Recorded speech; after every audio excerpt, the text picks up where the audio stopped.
Welcome everyone.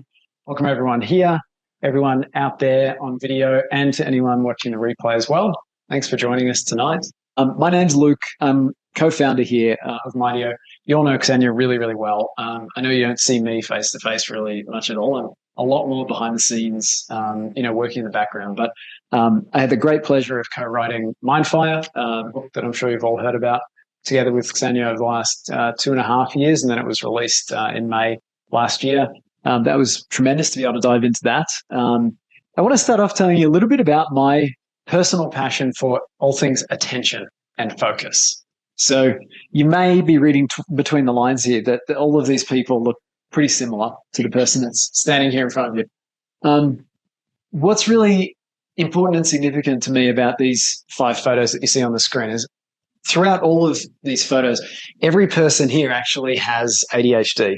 But there's only one photo where he knows he's got it and he's aware of it. And that's the last photo on the right there. And I'm sure I see something there that most people wouldn't see, but there's a certain ease in that picture of me that just wasn't present prior to me having that knowledge and awareness. And that wasn't that long ago for me. That was about 4.5 years ago. So I was in my mid to late 30s when I actually found that out. And it really made a huge difference to me.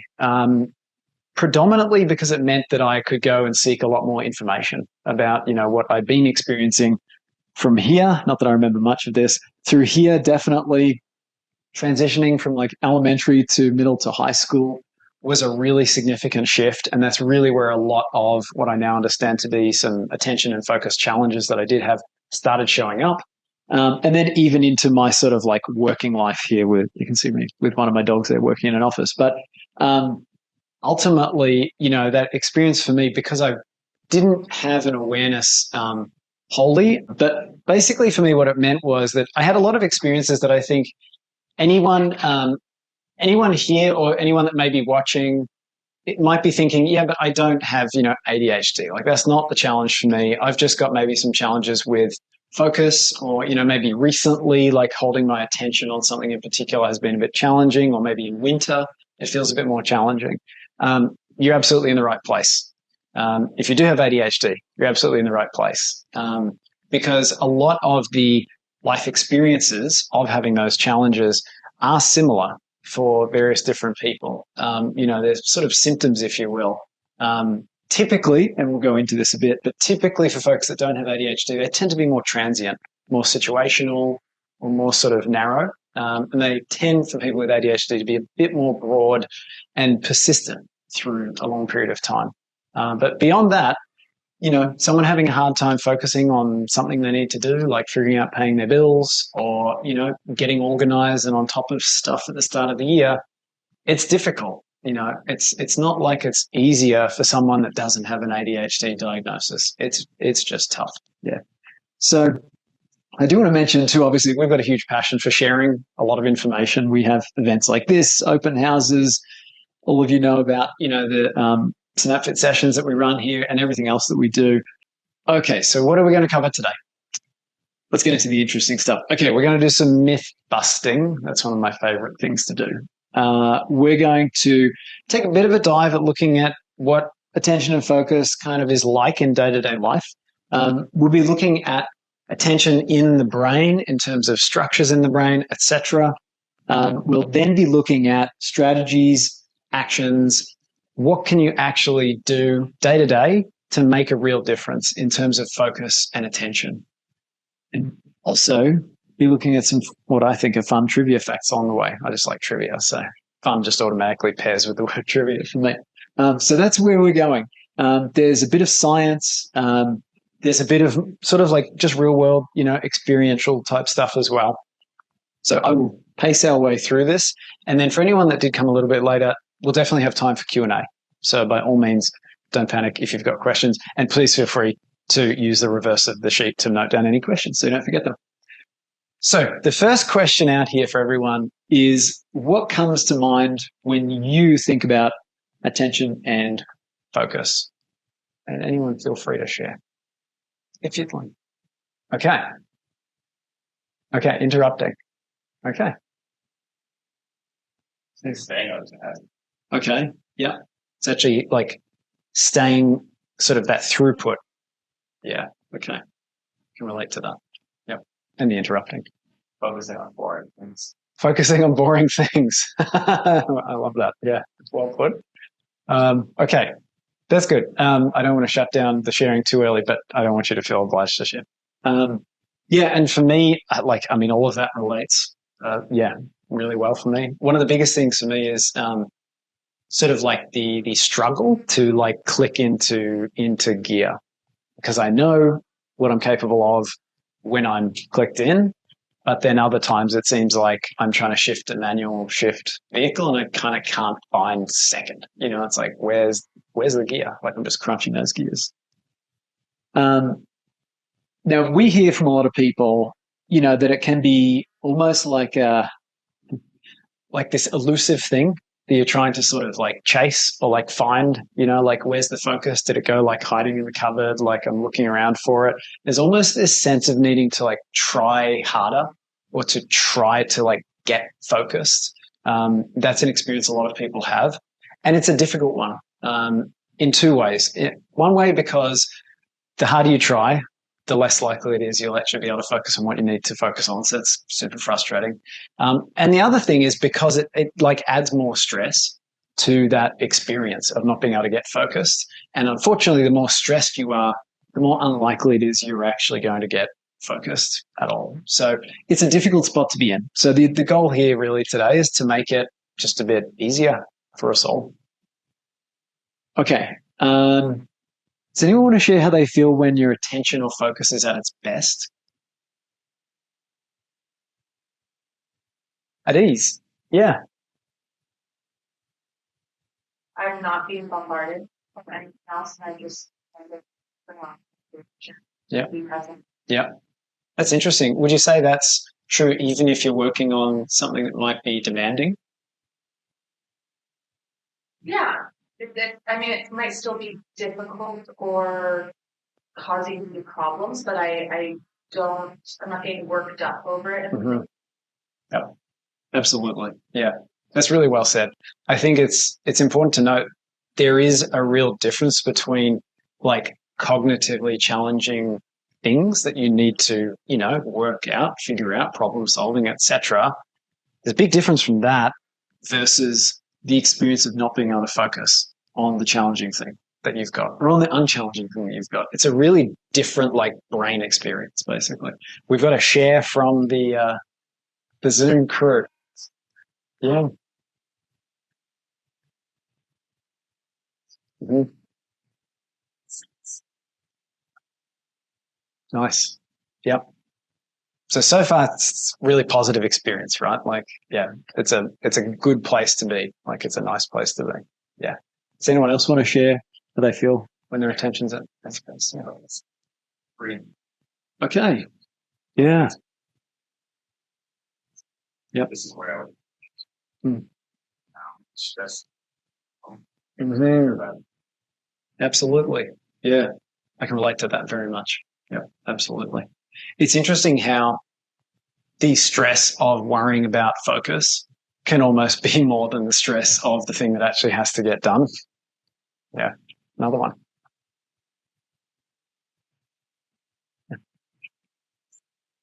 Right.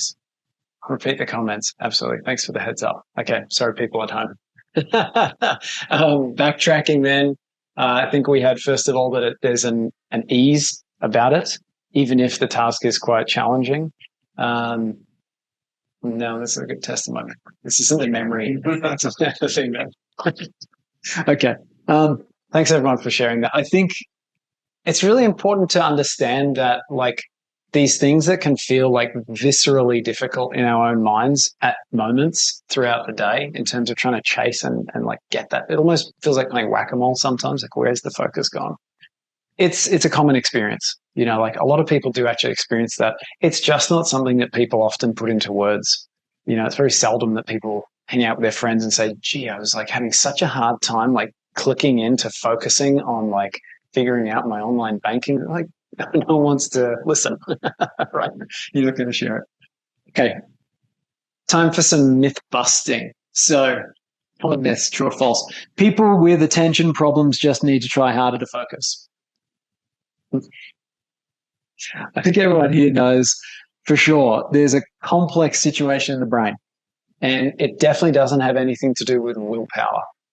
And that's one of the biggest sort of aha moments that science has been able to bring to the table in the last, I'd say 20 years, but really in the last 10 years, it's gotten much more widely known and accepted, is it's not that people just have to try harder to focus. And it's especially not just a willpower problem. You can't fix it with willpower.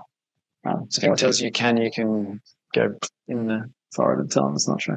Okay, next one. People with attention problems can't focus on anything. Is that true? No, I think not. Yeah, many people actually often find certain things they can focus on very, very easily. Does anyone have like a favorite thing that you can focus on easily? Just comes on. Sudoku. Love it. I can easily focus on super detailed videos about geography and maps on YouTube. No problem. Hated geography class in high school. Now I can watch an endless number of geography videos on YouTube. Go figure. Yeah. There you go. That's good. The comment was Xenia can focus on reality romance shows, just so anyone at home there can get that one. And then the last myth, ADHD only occurs in children. Very false. In fact, diagnoses in adults are growing at 4 times the rate of those in children now. And really the significant driver of that is the availability of practitioners who actually are trained and able to diagnose and to treat. Even as soon as sort of 10 years ago, it was extraordinarily difficult across North America and beyond to find any practitioner even willing to bother to go to the effort. And in fact, I can tell you one practitioner I spoke with at one point said, "Well, were you diagnosed as a kid?" I said, "No." He said, "Well, I don't work with any adults that weren't diagnosed as kids." I said, "Well, that's not really diagnosis, is it?" Like, that's just lazy. So thank goodness now, there are a lot more options, for people of all ages, which I think is a fantastic thing.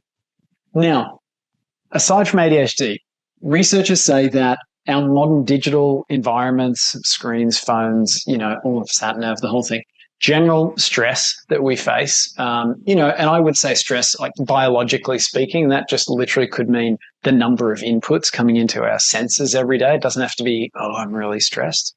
And age-related cognitive changes significantly impact someone's ability to sustain attention. So kind of like what you were talking about earlier, really sustaining that attention across different domains of life. And this is really important. This is kind of why there are those TikTok videos, which I said earlier, the research study found that 51% of TikTok videos with information about attention deficit and ADHD have incorrect information. But this is why there are so many videos, because so many people experience these kinds of challenges day to day. And it is ramping up. Now, it doesn't mean that just these things are the cause of attention challenges or the cause of ADHD, but they're certainly not helping. And that's really sort of the big message here. Okay, I promised some trivia. So we're not going to share any of our theoretical answers here just yet. However, there's going to be 4 questions on the screen. And if you like, I'll invite you to note down what you think might be the answers on your page, on your worksheet in front of you. There's not a spot, it's just pop the answer. So the first trivia question, that attention challenges were first noted in a scientific journal in what year? In what year? And I'll clarify and say it's not ADHD specifically, but just attention challenges in people. Okay, in what year? It's the first one. The next one is ADHD is X times more common in males, with the caveat that diagnosis hasn't been as effective for kids who are female up until recently, or even still up until now. And there are reasons, because generally they're not as hyperactive is sort of the shorthand for why that happens. Okay, next one.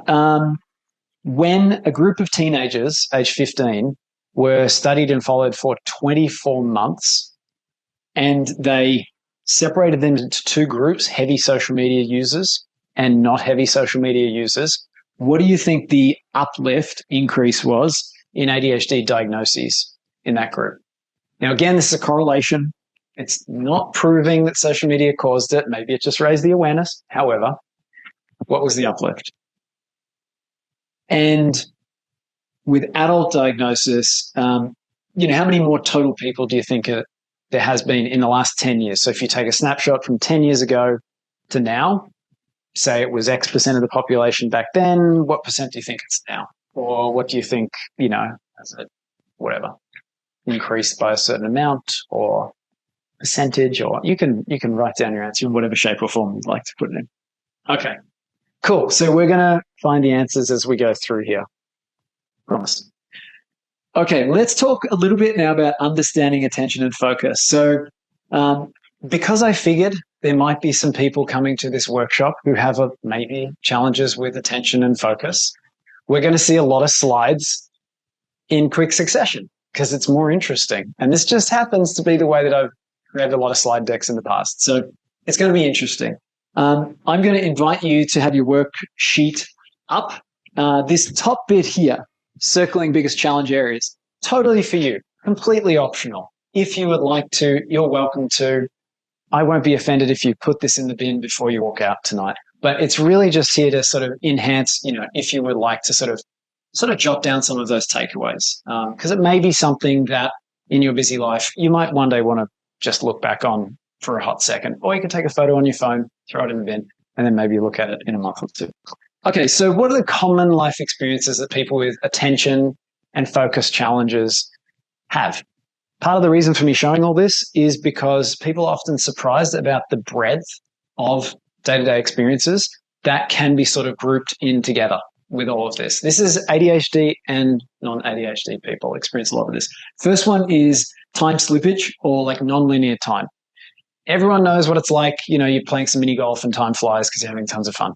But folks with attention challenges tend to experience this like massive either compression of time or massive sort of elongation of time. So it means if you get super focused on something, literally 2.5 hours could go by on the clock, and your perception, your sort of ability to understand how much time has passed, you may literally feel like it's been 15, 20, maybe 25 minutes, somewhere in this like time zone. And then likewise, some things, like a math class, for example, in grade 11 can feel like they're 11 hours long and then 40 minutes. So that's a big one.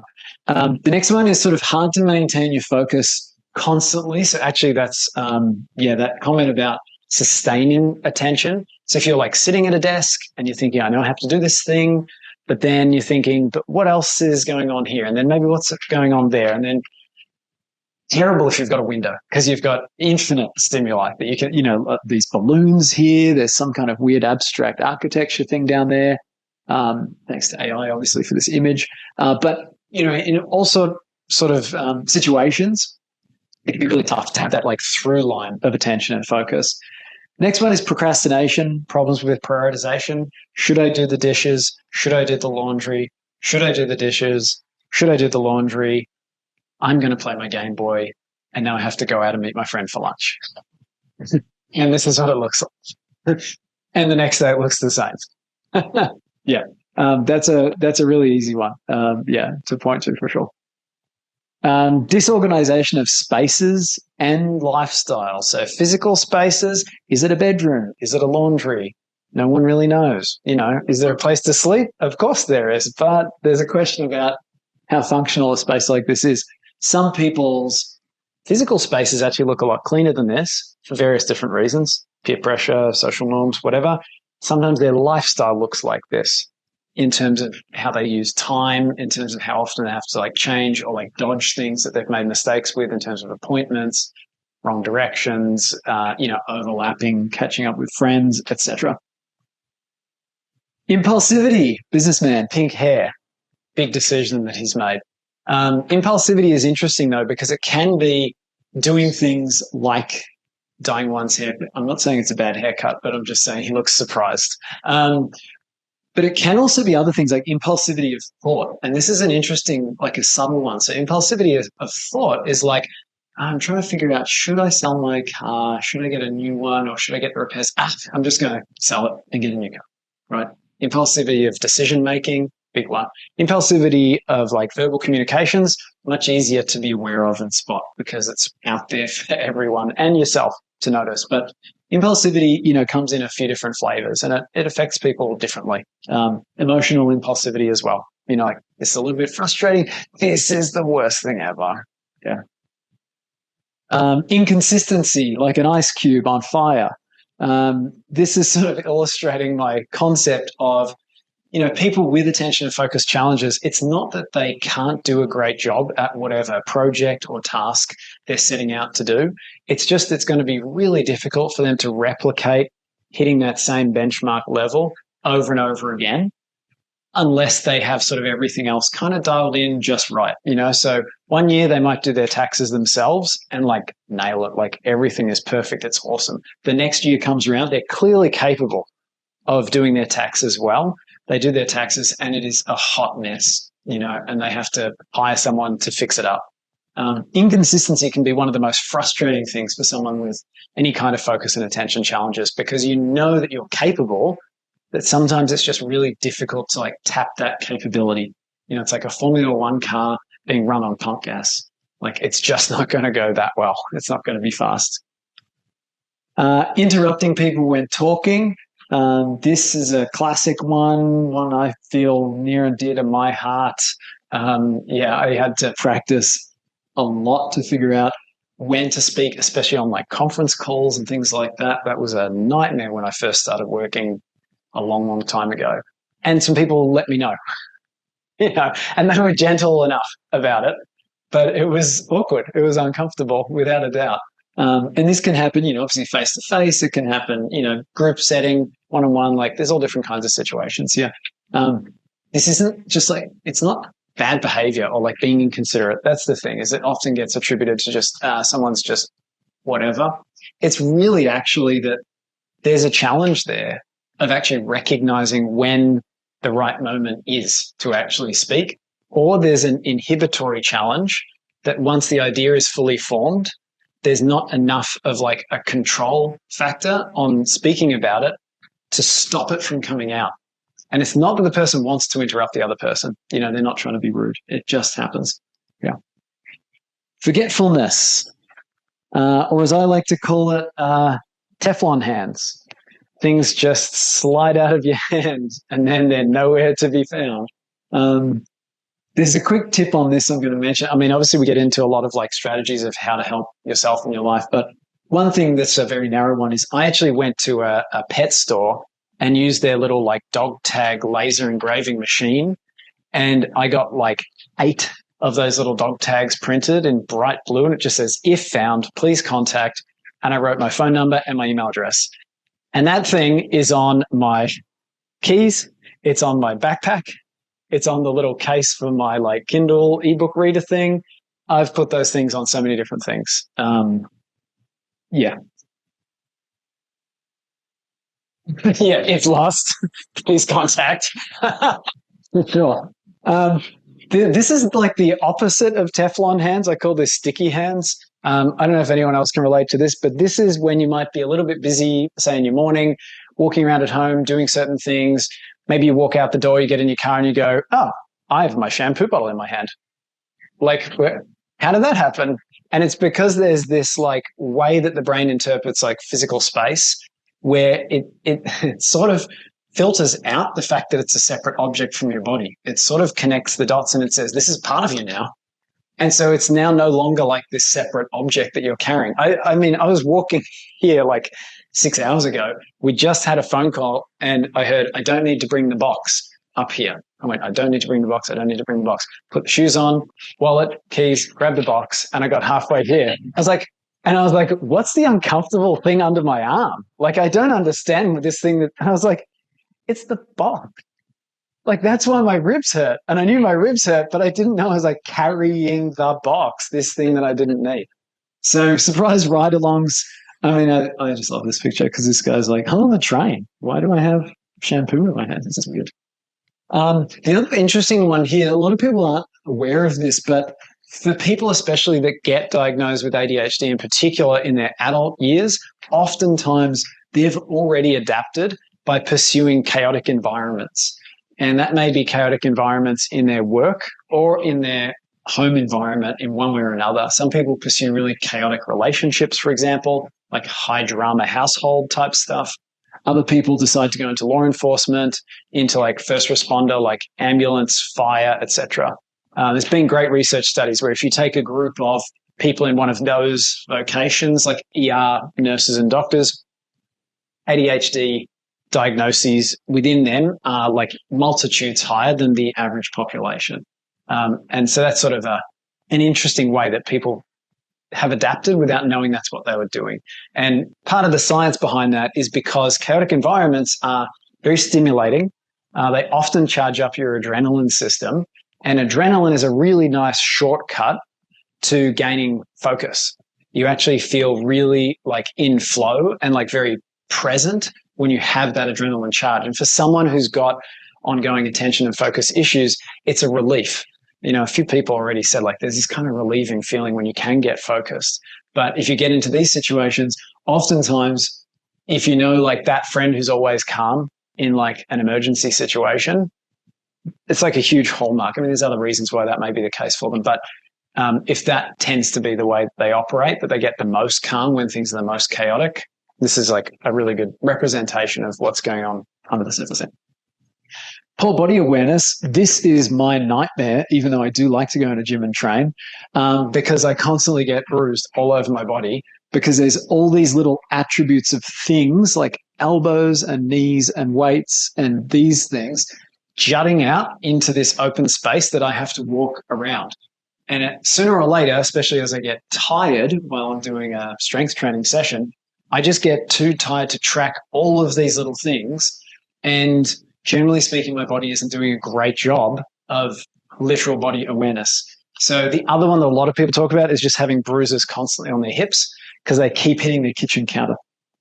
Because the other thing people with attention challenges do is they shortcut physically. If anyone has seen the video on YouTube, you'll probably laugh, but there's a video where someone's demonstrating this like ADHD walk. And so this person, I'm going to try and do it. They basically go like this. Like that. So they're walking their body around all of the objects, but their head is taking this like very smooth track through a room because that's just how the brain works to like feed its way through an open space. People don't know they're doing it typically. Clumsiness, peanut butter out of the jar, not in the jar, is a really sort of classic one. Logistics challenges, like if you feel anything like this guy, if someone's like, hey, listen, we're going on this like group trip together, it's going to be awesome. If you could get all of the food for the third night's dinner, but then also half of the breakfast for the second morning. And then what we found is that we can only rent a vehicle to get half of the way there, but we're going to borrow my friend's vehicle. But you need to bring the jump cables because we don't know if the battery's good still. Oh, and could I borrow your ski boots? Sorry, I'm sorry. It's too easy. I see you. Because this is me. So logistics challenges. So it's not just like attention and focus in the moment. It's that people with attention and focus challenges often have trouble like stringing together a series of plans. That can be really, really challenging. And part of the reason for that is because executive function in the frontal lobe is really, really affected like structurally in the brain. For people who have ADHD and also focus attention challenges. Fatigue obviously comes from that because your brain is working really hard to track all of these things that are going on, and also feeling stressed. If anyone's room looks like this is what novelty seeking looks like. It can take many other shapes and forms. It can be like someone who starts a hobby every 2 months, kind of does it for about 6 weeks and then moves on to the next thing. Could be someone who's like perpetually comparing like different options of something that they would like to purchase because they want to learn. They buy the thing and then they kind of never use it and then move on to the next thing. Confusion or overwhelm. I really like this picture because sometimes my head feels like this at times, is basically everything's organized, and then it just gets to be this like grey fuzz basically after a while. And it's like, okay, we need to, reset, clear that off, and just feel like we've got to start building from the ground up again, because things have just got a bit too complex or too confusing, especially if plans change. Relationship challenges, I think everyone could probably intuit a lot of the reasons why that might happen, but oftentimes it's literally that sense of someone not being present in a conversation. It's a very simple thing, but if you've got some attention and focus challenges, it can be really hard just to be there in space, in real time with someone else, especially if you've got other things on your mind. And unfinished projects, like maybe a bathroom renovation, or it could be, something small. It could be something really big. It comes in all different shapes and sizes, but oftentimes, that sort of sense of like throughput, or like actually getting to the end of something, can be really challenging for someone, because generally, the first 25% of the new project is the most novel, it's the most exciting, it's the most interesting. And that's when all the brain chemistry is working in your favor. That's when it's easy. And the throughput side is when the brain chemistry has really like dulled off. And it's just like, blah. Now I just have to get it done. No matter how excited I was about the new bathroom, I'm in this middle bit. It's nowhere near getting finished, clearly, so I don't have any excitement for that. This is a very, very difficult thing for someone to track through. Finding ways to boost stimulation, like leaving things to the last minute, working till extremely late in the night. A couple of really good examples that are really common for people with focus and attention issues. And ultimately, that's just a short list. That's really where I wanted to say, to like cap off all of those different aspects. It's a pretty good collection, but it's not exhaustive by any means. I'm curious if there was anything in that list that anyone was like, oh, that's interesting, or that's different, or that's new to me. I hadn't thought about that being super related to the concept of focus or attention being a challenge. Or anything that stood out? Yeah. The inconsistency one. Yeah, okay. Yeah, it's a good observation. Yeah. It really resonates. Okay, yeah, that one is sort of one of the more, I want to use the word insidious almost, because it's not like a day-to-day challenge. It's more of, recognizing maybe you're not hitting the standards you have for yourself, over the long term. And that can be really challenging. Yeah, for sure. Thanks for sharing that.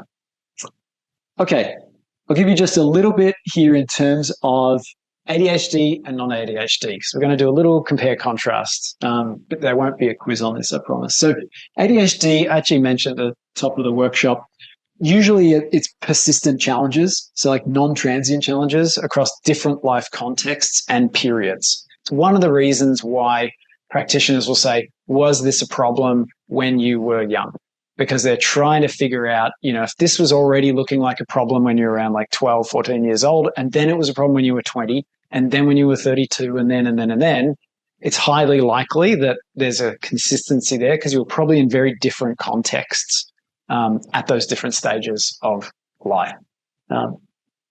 It is very different for different people. The one thing I do want to really make a point of, I kind of alluded to, but there's a few different types. There's non-hyperactive, there's a hyperactive, this is called inattentive, and there's a combined. So there's 3 types of ADHD that they typically diagnose.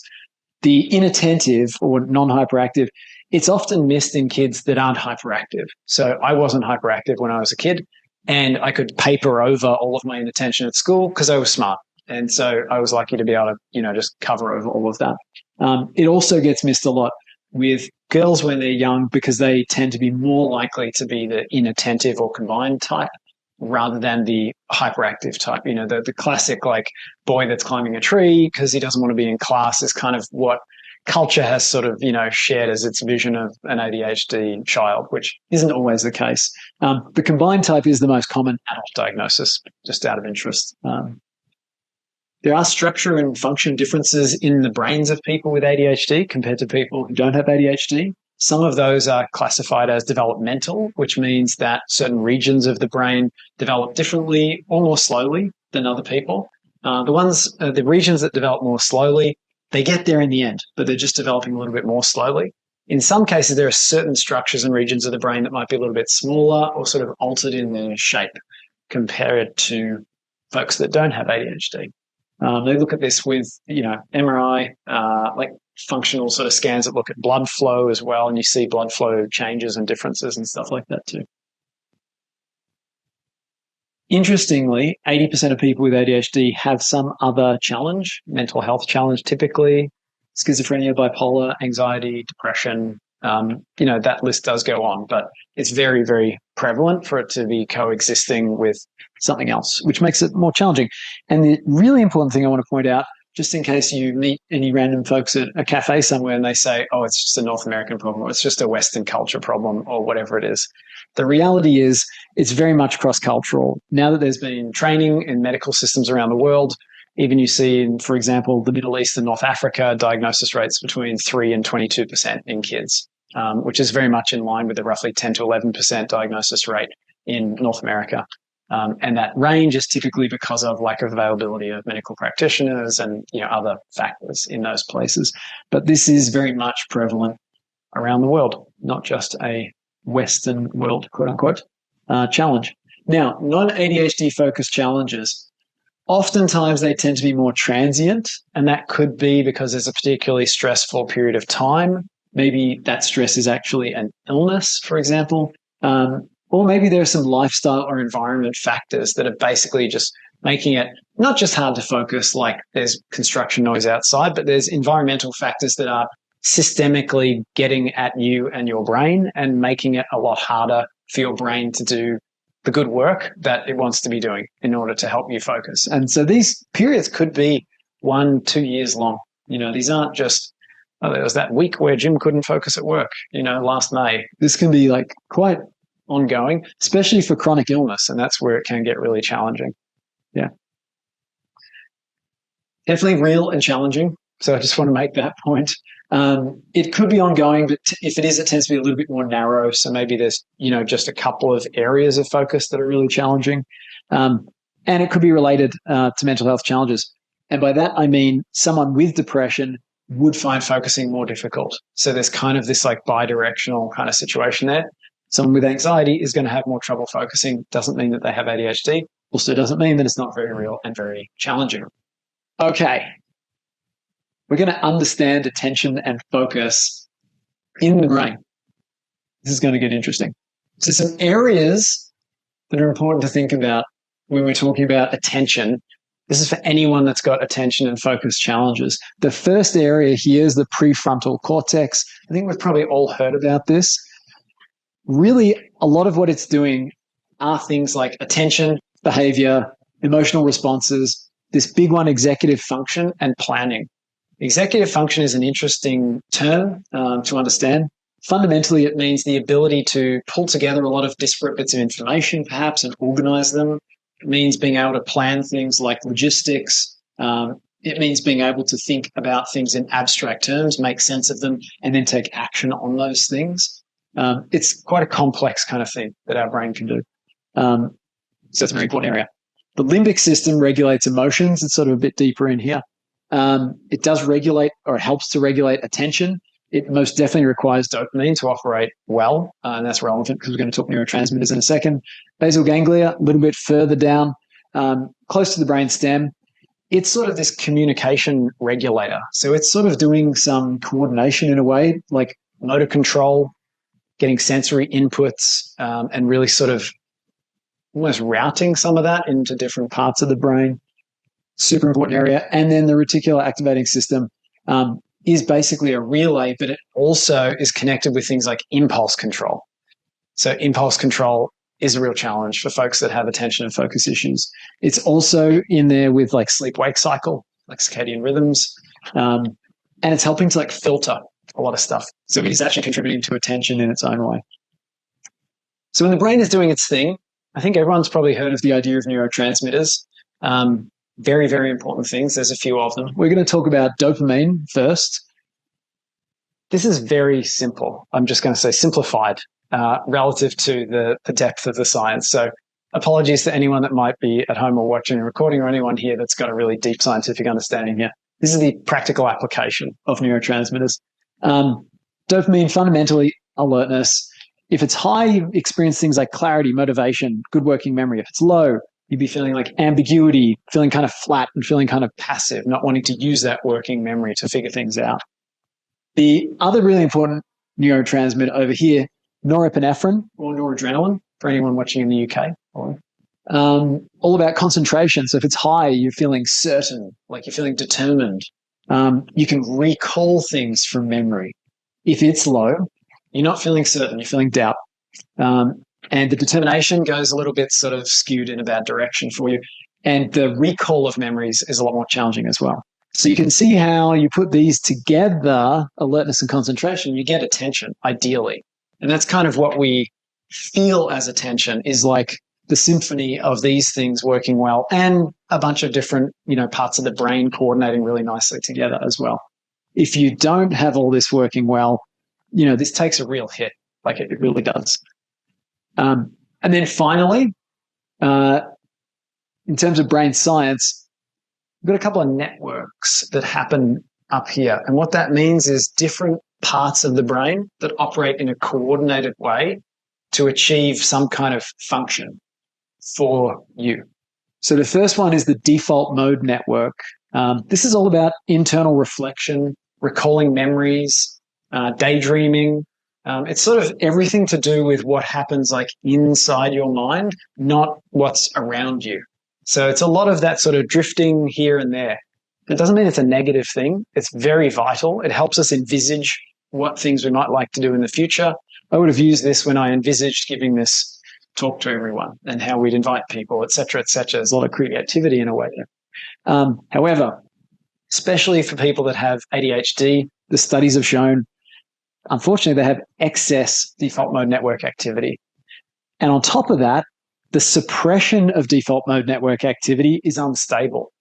So it's like you're kind of trying to keep a lid on a pot that's boiling over, and it just kind of like that. For folks that don't have ADHD, it's just on. It's good. Maybe the steam's diverted somewhere else. It just works really, really smoothly. And there's also this challenge of separating this network, because again, it's just a few different parts of the brain that operate in a coordinated way. Separating that from the task positive network, which people could probably intuit is all about being on task. It's about actually doing things that have like goals, being focused, doing tasks, having your attention on something, usually something in your like, not necessarily visual field, but something that's relevant to like the here and now. So productivity basically would come under here. Now the issue is for folks with ADHD in particular that normally these are like on off or off on. Like they normally kind of exclude each other like really quite nicely. Unfortunately for people with ADHD, they don't do that so well. There's a disruption to that like anti-correlation.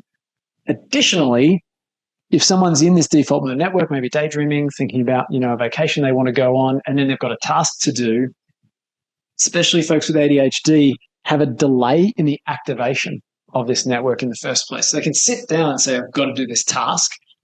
Their brain's like, that's nice, but I'm still thinking about Hawaii.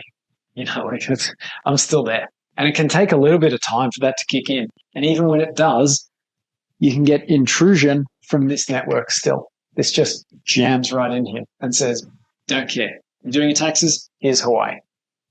Doing your taxes? Here's Hawaii. And you basically have no control over that. This is a structural thing that's happening in the brain. So you get focus challenges, and that's part of what's going on there. The good news is there's a lot we can do for that. And then finally, neuroinflammation, which I think people probably are fairly aware of if they hang out with either Xenia or myself much at all, or if they've read Mind Flyer. That's also got some great explanations of neuroinflammation. But in terms of attention, it's really important just to know some of the effects that it's having. It's impairing neurotransmitter function. So what we're just looking at, it's actually impairing those functions. It's also disrupting communication, neural communication throughout the brain. It's affecting tryptophan metabolism, which is a bad thing because it's a precursor to dopamine. So this can really upset kind of the balance and the creation of those neurotransmitters. It's also creating oxidative stress, which means every cell in the brain is having a harder time to function in a healthy way. So there's an extra strain. It's also activating the immune system of the brain. And the bad news there is that it says we've got something we need to defend against. What happens if we get a cut or a scrape? Inflammation. So it activates, and then we get inflammation again. So it creates this cycle that then continues. And then fundamentally, you get reduced function of neural networks. So that's like if your cell phone network has got some challenges, and there's a tower not working here and there's a whatever there, phone calls are cutting out, it's literally same thing that's going on here in terms of those neural networks. So it'd be best if we can reduce that down as well. Okay. Time for a bit of fun. Does everyone have their worksheets at home here? Excellent. So what can we actually do about it? This is the big question. But before I go there, I want to ask, has anyone here, do you want to share anything that you might have done that helps you focus?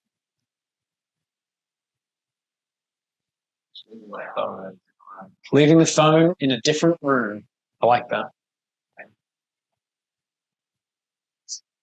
Nice. It's like setting out sort of almost like a time boxing. Okay. Yeah. Okay. So saying I'm going to do this task for this amount of time. I like that. Nice. Setting a reward at the end. Yep. Smart. Yeah, they work really, really well. And I bet there's probably dozens of things that everyone here and they do day to day that you're not even that aware of. Because humans are super adaptable, and fundamentally, you have to do things that require focus. You've probably figured out all kinds of amazing ways of making that happen in one way or another. The fact that you got here physically means that you can, organize and make things happen, which is awesome. Okay, so we're going to go through some stuff here. And if anyone wants to jump in here on any of these things and ask a question, feel free, because this stuff is all very practical and I'm going to do this tomorrow, or no, that sucks, I'm never going to do it. So it's sort of take it or leave it type stuff. Okay, structured routines. Sounds so boring, right? It just sounds like the worst. When someone told me this was a great idea, I just thought there's no way. However, I can tell you the consistency, it minimizes decision fatigue, number one, which is really important, because you're basically automating a lot of repetitive tasks.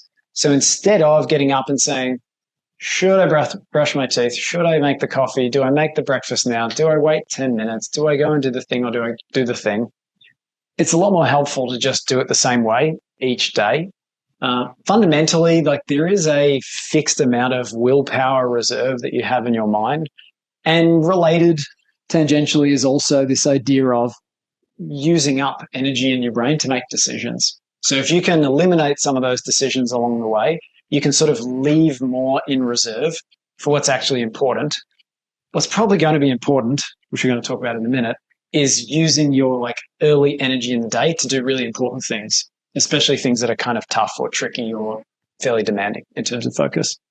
So yeah, the brain really does thrive on predictability. So if you can reduce that stress, and circadian rhythm is super important. So sleep-wake cycle. I know everyone here is oh, you have to sleep more, and oh, you should go to bed at the same time and all that stuff. So here's just another great reason to do that, is if you can get on a regular sleep-wake cycle, you're literally giving parts of your brain the kind of regularity that they need to just be foundationally working well, and then they can build atop that. Okay, next one is structuring physical spaces. So things like clutter, etc., can actually sort of tug at your attention in various kinds of ways. It may just be in the, I've got to do this and walk around all the stuff in my house. It may also be you walk around and think, that thing, I've got to do that thing with it. And that thing, I have to take it to that shop and I've got to do that thing, blah, blah, blah. I'm a big fan of out of sight, out of mind. There's cleaning and then there's tidying. And tidying actually for someone with attention challenges, it's incredibly impactful. It doesn't have to be in its forever home in the correct cupboard. If it's just not out, you're going to be able to do everything more easily. And then you can maybe time box a time when it makes sense to go open that cupboard and engage with all of that stuff and figure it out. Yeah. And if you have the luxury of specific areas for work, relaxation, etc., all the better for it, because that does make life a bit easier if you've got less friction to engage with, various aspects. But not all of us do have that. Time blocking. and organizing things that way. So specific time blocks for tasks. It really helps prioritize focus and it helps avoid multitasking. There's this really interesting, maybe counterintuitive thing about chasing focus. And that is a lot of people, when they go through like a sort of concerted effort to actually do a lot of time blocking and organizing of their projects and their daily routines, they actually say, once I knew that everything else had a time allocated for it, it was in the absence of worrying about doing all the things that then the only thing I had left to do was the thing I needed to focus on. And so it's not that you're chasing focus, it's that you're actually making sure that you don't think you have to go after all the other things and just actually creating more space. So it's actually less about having to focus more and more about, I guess, eliminating distractions by, postponing or convincing yourself there is a good time you'll do it. And that time is scheduled so you can forget about it now, for a little bit. Okay. I mentioned this, doing heavy decision-making earlier in the day. So willpower, decision-making, very strong in the morning, dwindle over time. It's why a lot of people eat takeout for dinner, even if they had the world's best nutritious breakfast, because it just gets harder the more time of day there is, especially because you're making lots of decisions as you go through the day. There's this magical thing about the start of the day where you can sit before you're actually engaging in anything that's sort of forward motion, and you can kind of call the shots like you're sort of operating a chessboard. You're not on that chessboard. Once the day gets going, especially if you have attention and focus issues, you're almost never going to get off that chessboard to actually get a full view of it until you go to sleep and wake up the next morning.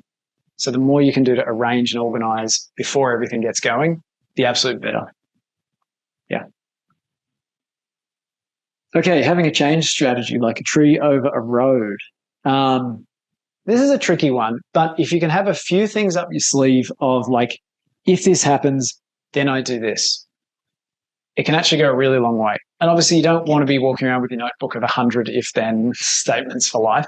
But if you feel like there are a few things that kind of, trip you up in your day-to-day, week-to-week life, whether it's maybe heavy traffic every now and then, unpredictable traffic, for example, due to like accidents on highways and whatever like that.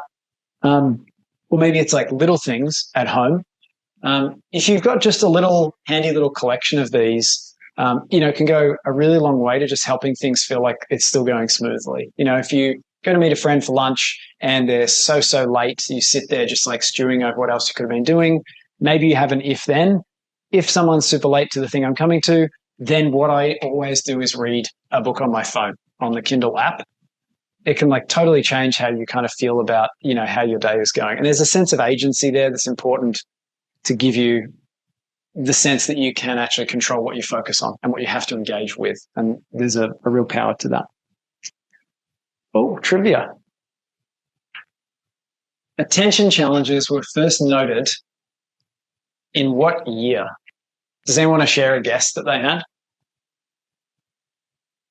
That's a good guess, 1952. I would have guessed around that period of time actually myself. 1970, great guess. Anyone else want to guess?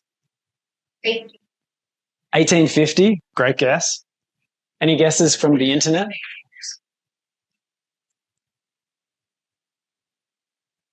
Fantastic. Love it. Any specific year?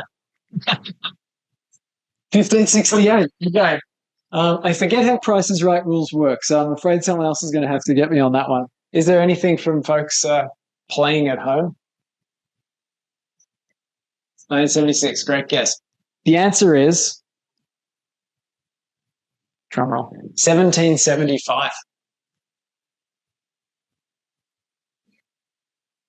I think you're right. Yeah, that's close but not over. That's true. Yeah, you're right. ADHD in particular, I think, was noted at first either 1904 or 1906. I forget which year it was. But also, they didn't have smartphones. It was a long time ago. So, yeah, I found that really actually pretty fascinating that people had been noticing certain people seem to have challenges with things like attention and focus, long before computer screens were a problem for all of us. Okay, back to some of the tactics here. Who has heard of this It sounds like some weird, like dystopian, movie of like taking the DNA and doing the cloning. It's nothing like that. We've had a couple of people that have heard of it, which is awesome. I think it needs a rebrand. I think it needs a new name because it just sounds weird, but it works really well. So the idea here is that literally just working alongside a living, breathing human being, even if they're on a Zoom call, believe it or not, is incredibly impactful at increasing that sense of accountability, which actually helps you get things done. And fundamentally, it basically reduces procrastination. Specifically, there's a few ways you can do this. If you have this kind of, work style where you can do that with anybody, you could invite a couple of friends to a Zoom call. You could do a screen share of like what's called a Pomodoro 25-minute timer so that everyone sees that timer in the screen share, and just keep all of yourselves honest to not chit chat in those 25 minutes. Because the great news is you get 5 minutes to catch up every half hour, which is awesome. And there's the reward at the end of it, which is super, super good. If you don't have friends that are in that spot where they can do that kind of thing, there are actually platforms now where you can do this with random people all across the world in like a moderated way. It's $10 a month. It's called Focus Mate. That's one of the platforms. And you literally get like paired with little virtual working groups of people who are working and not clowning around. It is. It is like chat roulette for people. Focus sessions, just repeating for everyone. Yeah, exactly. It's pretty amazing. The other thing I'll mention too, in this like global world and economy that we live in, I actually did this because when I first found out I had ADHD, I really wanted to add a lot of structure into how I did my life and my days and everything. And at the time I was doing a lot of consulting work, multiple clients, lots going on. I ended up finding someone through the platform Upwork who was actually a qualified psychologist in Venezuela, who was writing a lot of like content marketing articles for companies in North America. So she had great English. Her rate was reasonable. And for the first month, I hired her for an hour every morning to just sit with me. And I screen shared my project management tool and just talked about what I was doing. And it was one of the most transformative experiences that I've ever had, because the routine of actually doing it and not being able to procrastinate on doing it was phenomenal. And then we dropped back to 3 times a week. Then we dropped back to once a week, and I don't do it anymore. But I've got a lot of the like habits of planning and checking really established, having done that. So yeah, bit of a weird one, but highly recommend. The other one, CBT, cognitive behavioral therapy, is actually great for people with attention and focus issues, specifically because you often get things like all or nothing thinking. Like, if I don't finish this task, I've failed.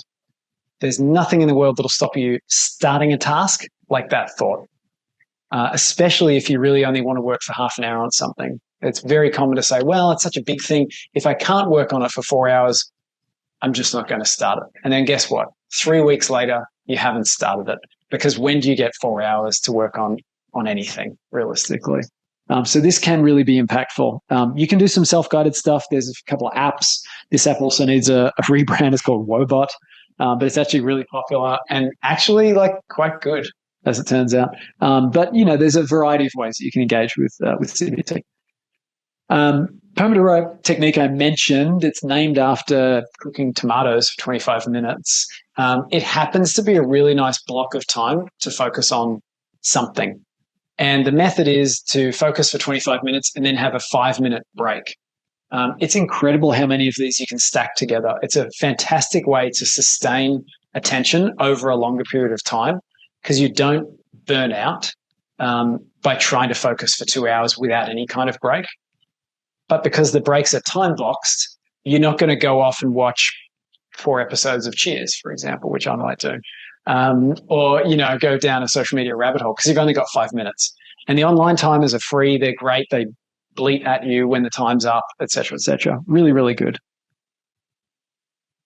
Movement breaks. I think it's hard to overstate the impact movement can have, but physical activity, literally just even for blood flow, but for like the change of your physical sort of state, can make a huge difference in terms of focus and attention. Some amazing studies about kids that get to do like exercise in the playground then being able to do all of their math homework and get way better test scores, et cetera, et cetera, et cetera. We've got someone who's got a question. Sure, let's do that. That's a great idea. I like that. Does anyone have a favorite stretch that they like to do? Or do they just like, I like to go like this, and I like to go like this? Yeah, because they always round my shoulders. People at home, we're doing a stand up and stretch because it's good to make our blood move. And it'll help us focus. Here we go. Just like that. Simple. And you can do a little bit of like sitting in the chair and not sitting in the chair, do 5 of those, all of a sudden your legs wake up and your blood's flowing and your brain says, thank you. That felt great. Oh, trivia. How much more common does everyone think ADHD is in male people at the moment, accounting for lack of diagnosis effectiveness in the past? Does anyone have any guesses here? Twice. Ben says twice. 40% more males. Okay, so 0.4x. Yep. 6 times, I guess. 48%. All right. I like that. Price is right. Any guesses? 10 times? Yeah.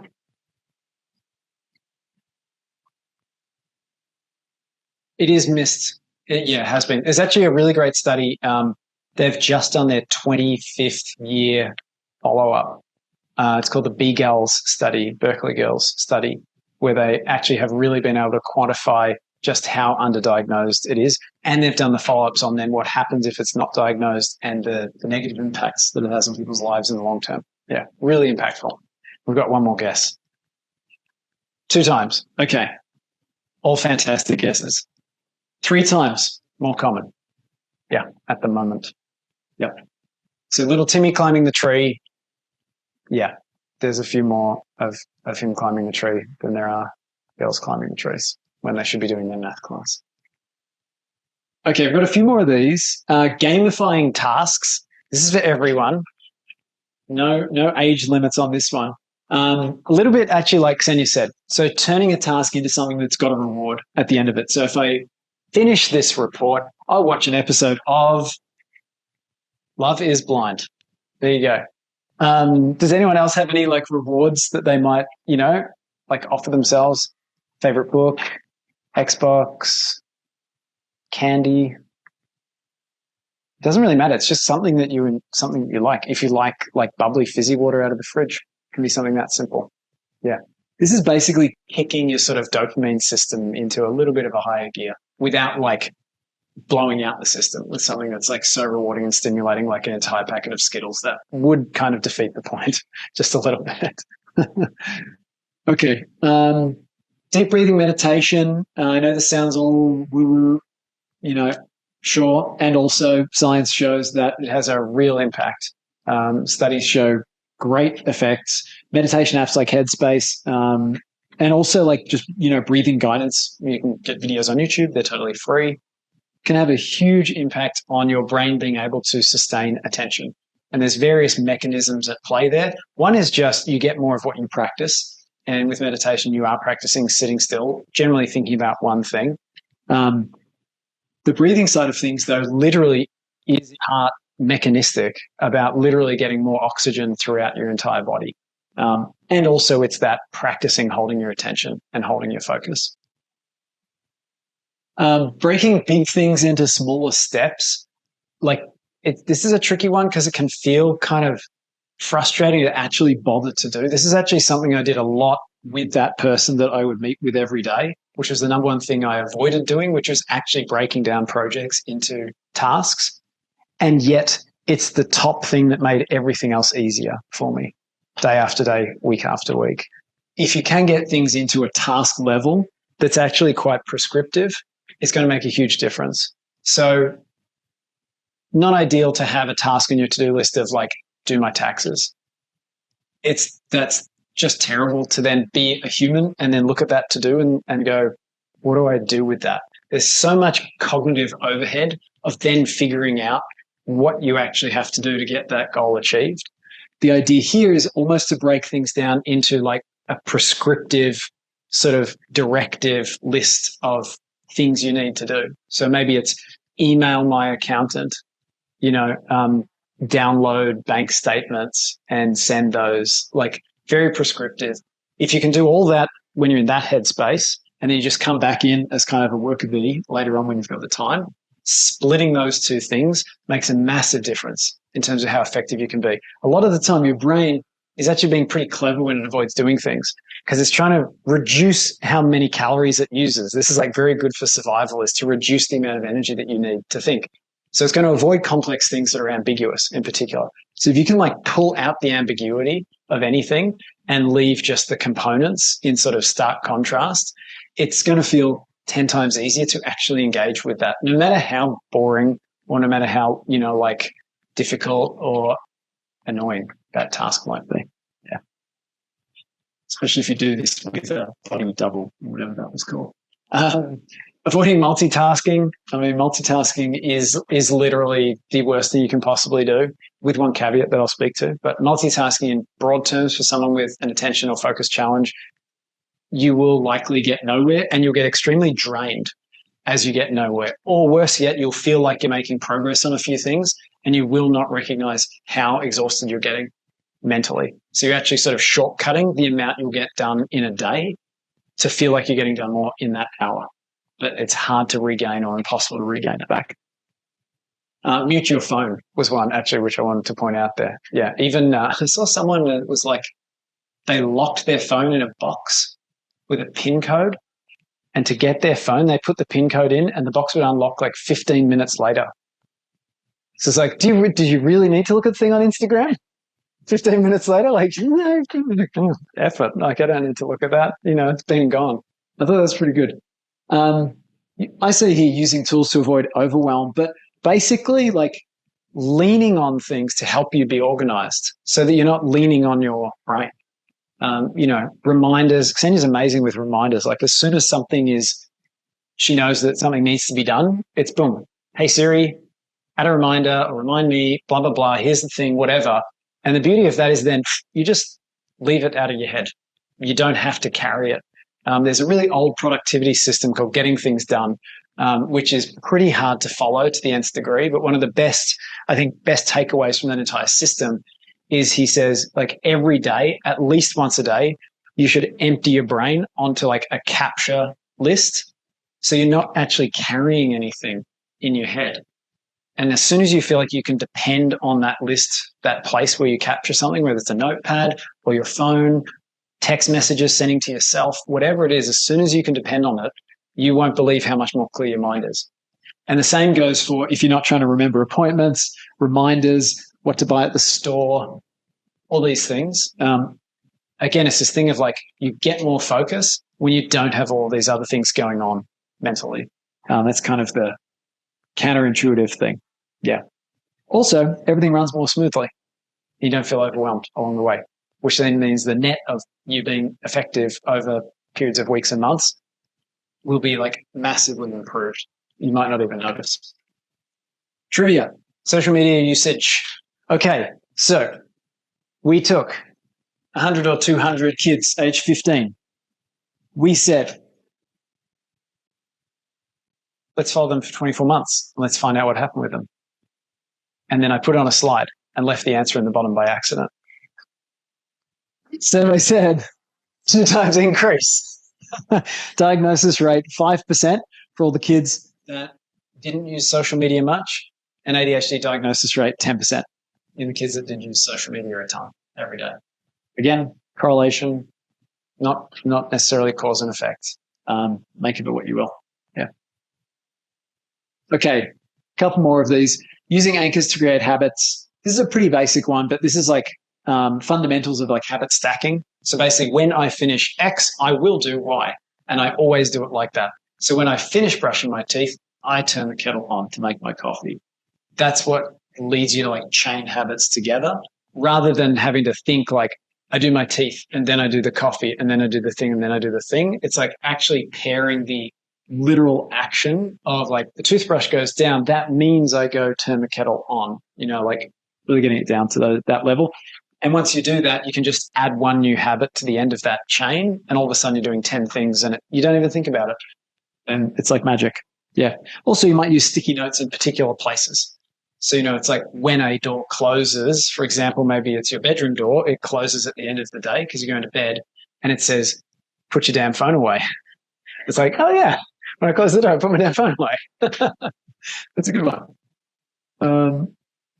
We talked about this, but, pointing out like prioritizing really, truly high impact tasks. I'm not going to belabor that one, but making sure you're doing really important things, especially earlier in the day, is going to help you a lot. Scheduling downtime. A lot of people with attention focus challenges, feel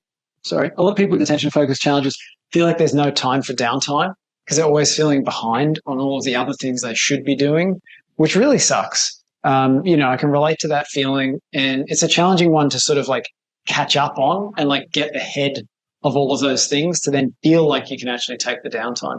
The irony, in a way, is that if you take that downtime, it often is then easier to get the things done. But it really sometimes feels like you're taking 5 steps back to take 6 steps forward, potentially. The reality is you're probably taking 2 back to take 10 forward, but your brain is like, no, that's not what you're doing. But if you can really, make this a habit or, get this into more of a regular sort of cadence, even if you block time for unstructured time, that can help a lot. If you can block 2 hours for I don't know what on a Wednesday night, great. You've got 2 hours for you don't know what. And then you can like go with the flow in those 2 hours. It has to be free, but within that structure. Yeah. Okay. Accountability partners, kind of the same thing as the body doubling, but this is more about telling people that you have certain goals you want to actually achieve and actually following up with them and then being like, yeah, what happened? I haven't seen you at the thing. You're meant to be walking in the park every Sunday. It's like, you haven't got a broken leg. So explain in a nice way, supportive, obviously. This one I call avoiding preventable problems. So setting up systems that minimize the impact. My like dog tag on everything that I own is the perfect example of this. So anytime you can use a little bit of willpower to engineer a system that helps you perpetually, it's an extremely good use of time and effort. If you can engineer a grocery delivery situation so that there's no chaos in your food at home, 1 unit of effort for an endless like payback, like the quote ROI on that effort is extraordinary. I do like my smartwatch for the sake that it can ring my phone when my phone is lost. So big shout out to any old smartwatch because all of them do that. Okay. Adult diagnosis trivia. Here we go. Anyone have any guesses in like absolute numbers, percentage numbers, whatever the case may be? 17 million. It's very specific. I like it. So 17 million more. Okay, cool. Which would translate to approximately 5% of the US population. Yeah, okay. 8 times more. Okay, good guess. 42% more. Okay. Well, that's a reasonable guess. Any other guesses? 1,000 times more. Okay, that's a bold guess. I like it. 500% more. Okay, yeah. Great. I love the spread of guesses. It's fantastic. Okay, so it's 200% more people now are adults knowing they have ADHD than there were 10 years ago. So it's a substantial amount more. It's not quite as many as that. It's only... I'll have to get back to you on that. I could have told you like 3 hours ago. Yeah, it's not as high as 17 million though, I don't think. I think it's about 3% of the adult population now. Yeah, thereabouts. Okay. Limiting cognitive overwhelm. I actually talked about this already. Brain dumping regularly. So you just don't have clutter up here in your mind. Huge impact on focus. Recharging dopamine. This is really interesting. There's a YouTube, not channel necessarily, but there's a Dr. Russell Barkley on YouTube who's got some phenomenal presentations around the science of ADHD, especially looking at dopamine and especially looking at adults. I couldn't possibly replicate all of the work that he's done. But a big one here is to recharge dopamine. So things like listening to music, stretching, etc. Certain food choices as well can make a big difference. One of the reasons is tyrosine, which is like a building block of dopamine. So depending on, what you like to eat, chicken, turkey, fish, also almonds, avocados, bananas, and beans like legumes are great choices. Big shout out to omega-3 fatty acids as well. Fatty fish and walnuts in particular for dopamine receptors, but also brain health in general can make a really big difference. This one I call interest-driven task cycling. Imagine you are in the bulk section of a food store and you've got all these different things here. And at one moment you think, well, I'm going to make some like rolled oats, I call it porridge from where I'm from. So I need some more of that. But then later on you think, actually, I need some dried currants and some walnuts, for a salad that I'm making, for example. The idea with interest-driven task cycling is you've got a few things sort of queued up in different categories that you need to work on, but you give yourself a little bit of breadth as to the ability to actually pick what thing to work on at any given moment.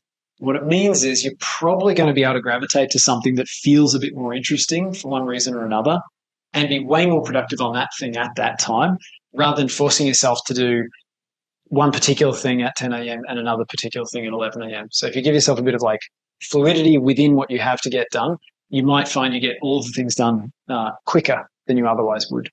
And it probably will feel easier as well. Okay, and this is the caveat that I mentioned earlier. So here's the really counterintuitive thing. Distraction breaks can actually really help you focus and maintain attention.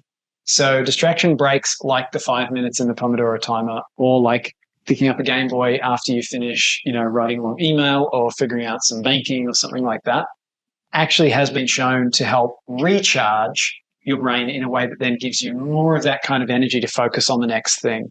So conversely, the worst thing you could try and do is try to keep doing things that feel really boring and unengaging for 3 to 4 hours without doing anything that feels interesting. I guarantee you won't want to do anything for the rest of the day. It will just feel terrible. So giving your brain these little windows of time to be able to actually enjoy things and get sort of excited about stuff can help you go back into the next thing. Yeah.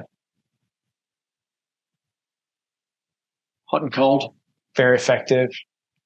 People are smiling in the audience because they know how much I'm a fan and Xenia is a fan.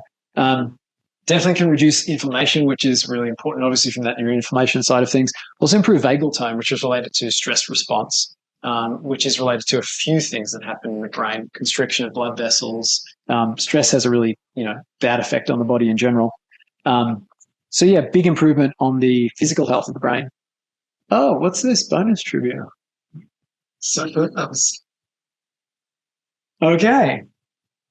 X% of people with diagnosed ADHD also have a family member who has ADHD. 50, 70%, 60%, 83%. Any guesses from the players at home? They're intimidated by your guesses. They just took all the good numbers. For sure. It's actually extraordinarily close to one of these numbers. 70%, good guess. 85. Winner. Oh, 83 is perfect, which is pretty extraordinary, right? Someone with an ADHD diagnosis, 85% will have someone else in their family that does as well. And the one quick call that I want to make here is gut-brain axis. So we talk a lot about the brain in here. The gut-brain axis is a very real thing. It significantly influences brain health in terms of the gut microbiome itself. And there's this pairing of all kinds of things like signaling and chemicals, all sorts of stuff between these two areas. So an imbalance in that gut bacteria definitely can have an influence on neuroinflammation. It can definitely affect neurotransmitter production, which we really care about when it comes to attention, as we know now. And it can, really contribute to attention issues. So this is a very interesting area if you want to do more reading on, I'd highly recommend it. There's been some great studies where literally they took a group of people with ADHD. All they did was give them probiotics and they had a symptom improvement that was notable statistically. So this is a very interesting, area. And then finally, helping the physical health of the brain. So anyone that does sessions in here is covering these bases. This is the great news. But if we improve the physical health of the brain, the research really shows that we can get a lot of those problems we talked about earlier a little more under control. So a little bit more of that coordination between those different network areas, more of that signaling, etc. Enhancing things like waste clearance. So the cells themselves are functioning in a more healthy way, more nutrients, more blood flow, reducing neuroinflammation, even improving mitochondrial function, for example, and also lowering cortisol too, because cortisol has got a really negative effect on the brain, especially around attention, which makes sense. When we're stressed, incredibly difficult to focus. So when you're coming in here, you're covering all these bases, which is awesome, because this is a little tricky to do otherwise. You can exercise and things, but it's pretty tricky to get all this all in one place. Okay. So I know that was a ton of knowledge, but I hope that's what you came here for tonight. The big takeaway really is small, consistent changes. They're not going to feel like they're going to give you more focus and attention. It's going to feel like BS and it's kind of not worth it. That is your brain trying to do its best effort to not add more things to your to-do list. You as a smart human, as that pilot in sort of the pilot seat, know that doing some of these things and building them up over time can definitely make all these things easier for you in the long run, especially if you stack them on top of each other. So that's my big suggestion, I guess, is to pick a few things, but really just to start with one. Start with something that feels like it's going to actually be pretty easy to do. There's nothing wrong with, doing easy things. There's plenty of other things that are hard to do already.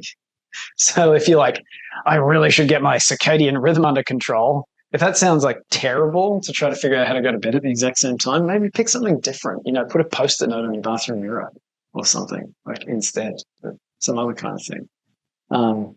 Okay, what we've learned today. So obviously attention and focus are deeply connected to brain health. ADHD is just one form of focus and attention challenge. Stress, other lifestyle factors can certainly mimic ADHD, chronic illness, for example, as well. All these kinds of changes that we just talked about can create measurable improvements in focus and mental clarity, big time. One thing actually I wanted to mention, for example, is when we do all the cognitive testing with people on case studies, every single person that comes through is getting an enhancement in their executive function when they do sessions in here. That's really a testament to changing things around lifestyle, around movement, et cetera, can create these literally measurable improvements. And like we said, small consistent actions, even structured routines have this significant impact. And tools, hopefully like the worksheet, can help you put some of those into action immediately. It doesn't need to be the next big project or the big thing that you have to wait until life is sort of more clear to engage with. The idea with these things is it's just one little thing that you're going to add to life as it exists right now today, and then new baseline, and then one little thing that you add to that, and then that can stack up over time. So that is the science of attention and focus. I hope everyone learned something. I hope there are a couple of aha moments. I hope there's something you maybe are excited to tell someone, or that you feel something is going to help you a little bit in your challenge to find focus and attention with various things. Does anyone have any questions? And Ksenia's going to be there for everyone at home, so please type in questions if you'd like, and we'll repeat the question and I can answer it. Okay.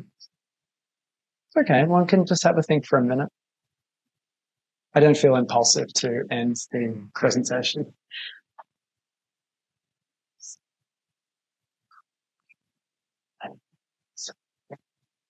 The fear shifting. And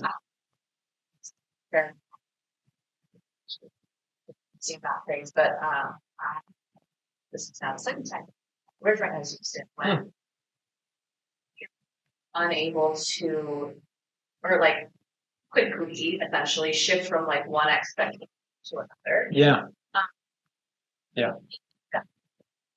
Do you find that still like applying the if then mentality that you talked about is helpful, or if you experience that same situation, are there other things that That's a great question. Yeah, thanks very much.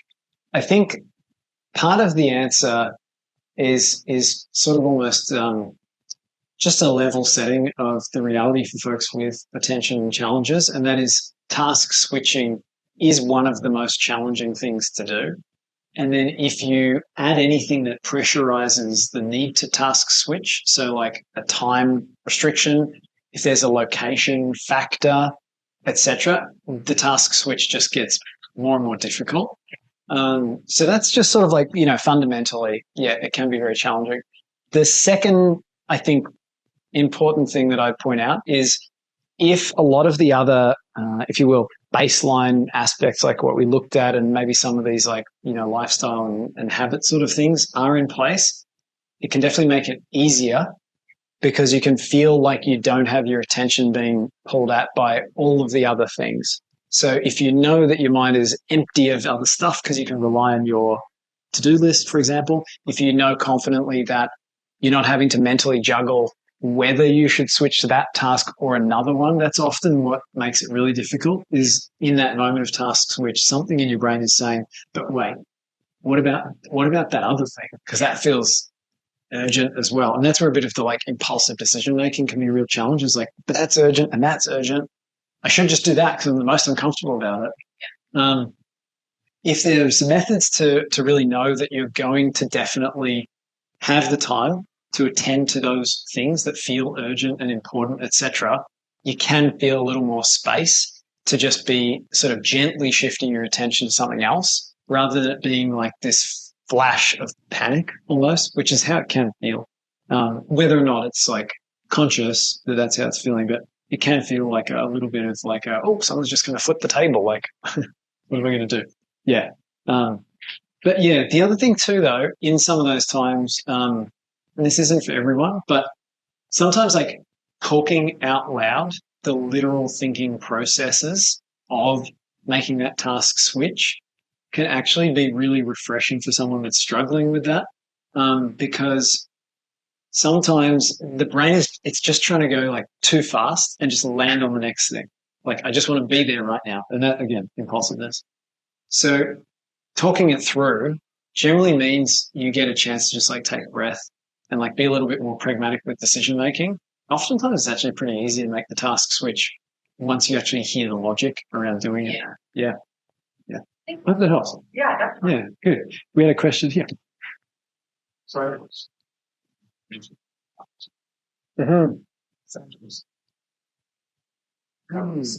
That's interesting.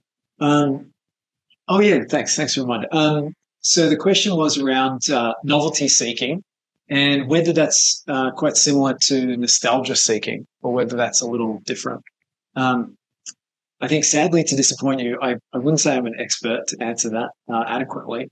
The one thing is nostalgia is going to be floating around in that default mode network sort of zone of like mental reflection, exploration, daydreaming, if you will, etc. But nostalgia is an interesting one because it also brings with it, there is some kind of mental stimulation that comes with it. It's not just like pure sort of like blue sky sort of thinking, etc.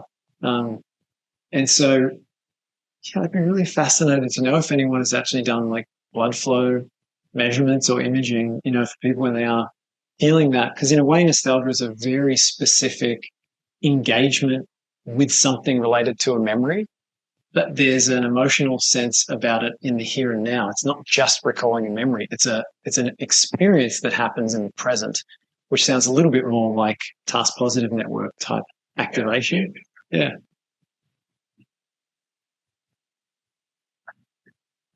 Yeah, right. Yeah. That's interesting. It may not be related, but one thing that I have read about people doing is, sometimes trying to recreate the either mental or physical environment in which they felt like focus, attention, or performance or productivity was easier or easiest. And so it may be, someone seeking to like slightly recreate maybe a feeling of like, maybe it was really comfortable when I lived in that place that had that really comfy sofa. And I could just sit there on my laptop and get lost in my work and the time would fly by and then I'd have the stuff done. I really wish I was there again. Or it may be totally different. Yeah. It's fascinating. That's a good question.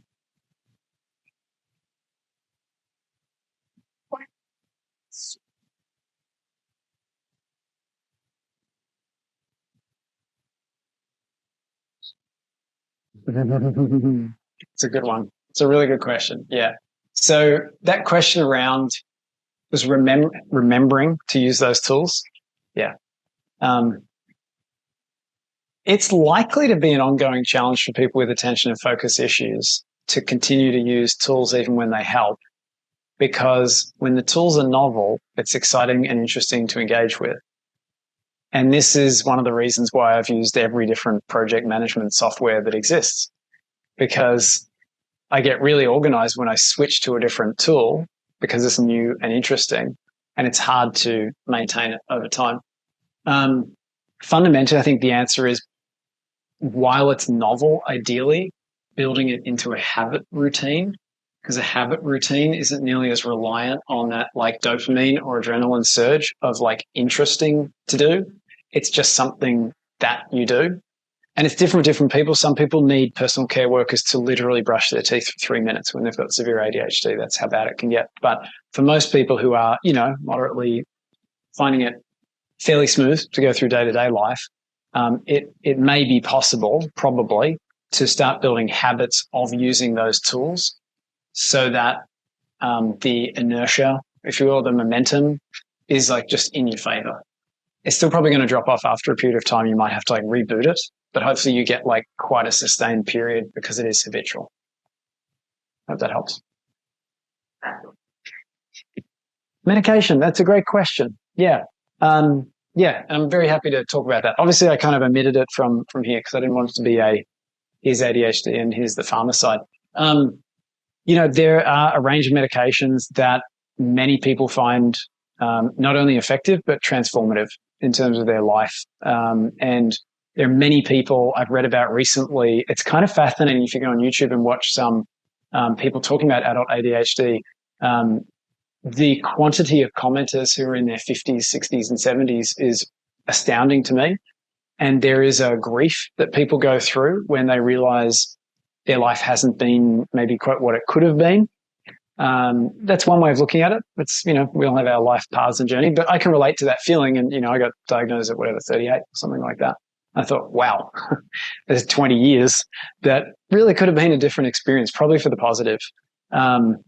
And so I say that because, medication can play that kind of role to really sort of give someone some insight into what life can be like for them.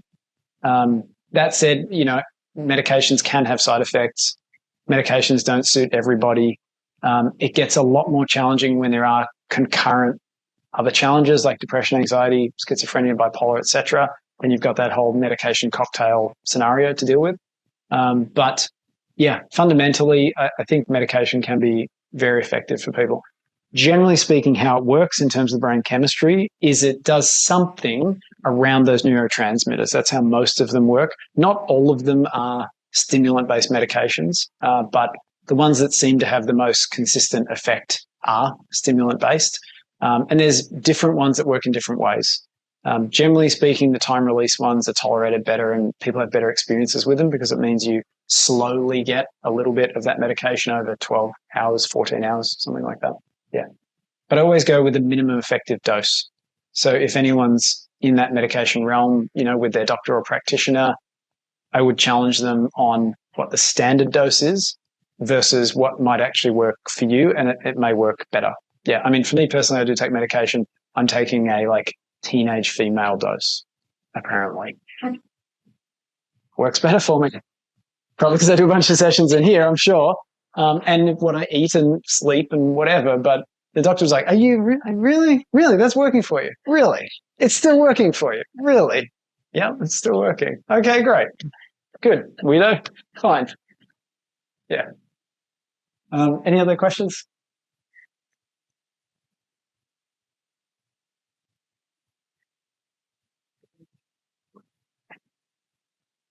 The most effective.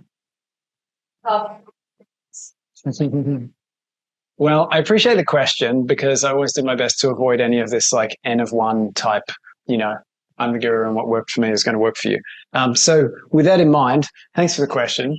Yeah. So the question is really around what have I personally found to be the most impactful and most effective?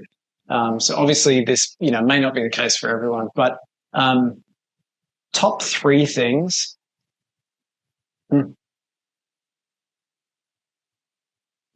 Yeah, I mean, I'm trying to make it so it's not so simple. The top three things have basically been like morning structure and routine, especially around project and task planning and just basic forward planning of both my life and work projects in a rolling cadence, because there's no other time of day where I care to think ahead in time beyond a few days into the future.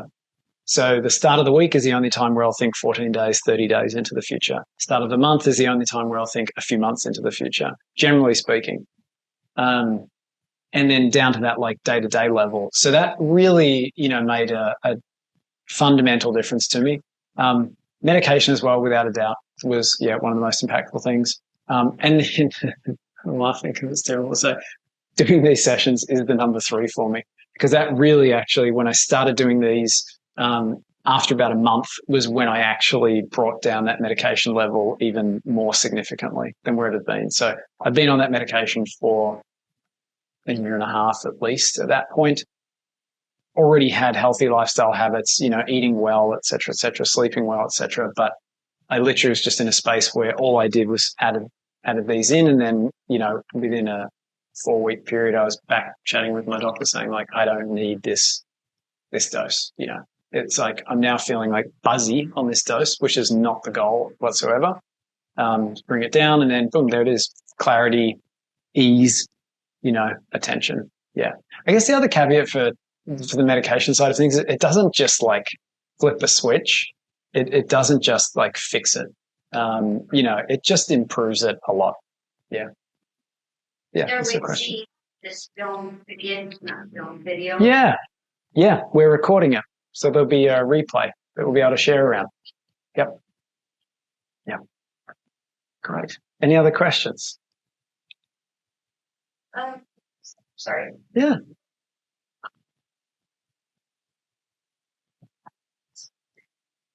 Dove a lot into like undiagnosed female ADHD and how that like affect your depression and vice versa. Mm-hmm. And at least you're diving into all the research and everything. Are you finding, I guess, kind of like that there's a difficulty in diagnosing women in general with it because they can be so closely correlated or overlapping? Good question. Thanks. I'll repeat it, but let me know if I didn't get it actually. Right. So basically the question for everyone at home was, in sort of some discussions that the person here has had with psychiatrists talking about diagnosis of ADHD in women, but also how concurrent or overlapping it often is with things like depression and anxiety, and also then how depression and anxiety can be, so prevalent these days that does it make it very difficult to diagnose, or how those overlaps sort of showing up in research studies, for example, and what are people sort of saying about that? Is that cool? Yeah, so there's a couple of, I think, angles which are pretty important, I think. The first one is what I've read in research studies, which is around actually that longitudinal study of 25 years of the BGALS study, BGALS, that is, Berkeley Girls, and looking at the negative impacts it had on people who weren't diagnosed. And I don't know the methodology specifically. I really looked at the outcomes and the results. There's a great video actually as well of the primary investigator, the researcher who did that right at the start and has done the follow-up as well. And a lot of it is mental health challenges. Like there are a lot of the negative impacts. People talk with ADHD about other stuff like you don't really hit your stride in your career, or maybe people feel like they've kind of underbaked their capabilities, in the long term, or they get a little bit sort of like of misdirection in their personal life here and there. But, more substantially, this guy talks about, more people with depression, more people with anxiety, bipolar as well, etc. So it's not to say necessarily that if all of them were diagnosed and treated, that all of them wouldn't have had those problems. But in other research studies, you can really see how undiagnosed people actually are experiencing some of those things really due to their life experiences as someone who's got so much problem with attention and focus, And there is this sort of trope of, people go to their sort of like, primary care physician who is not great, generally speaking, at recognizing ADHD in particular. Oftentimes they're pretty liberal with prescribing like antidepressants or, anxiolytic anxiety medications. And I'll do that really quickly.